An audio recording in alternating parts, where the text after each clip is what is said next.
students. Today's lecture is on crop discrimination and yield monitoring using remote sensing. In previous lecture, like in precision farming or in variable rate technology, we are using this remote sensing data to mapping or to identify the status of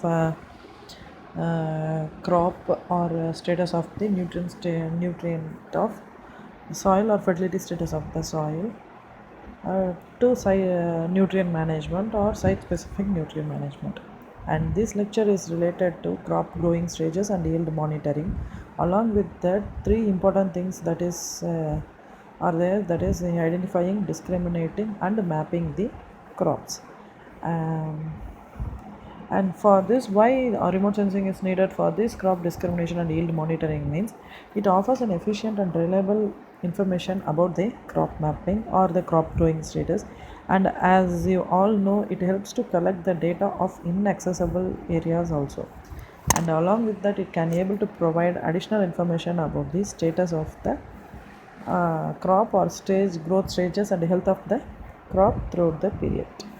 And next thing is crop mapping or crop discrimination. It is nothing but the preparation of maps about crop growing area with the help of remote sensing or with the remote sensing data.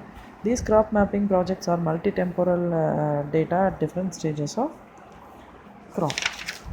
And this is the methodologies which involves in crop mapping.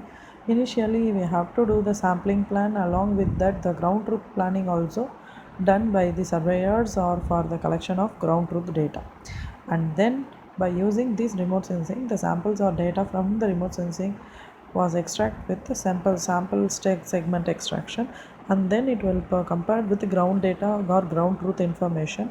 The image or map will be classified and then accuracy of the map classification will be done.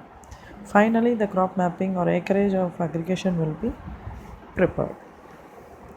And second thing is yield monitoring. You all know the yield can be changed or yield can be influenced by many factors like crop genotype, soil characteristics, cropping pattern, weather conditions, etc.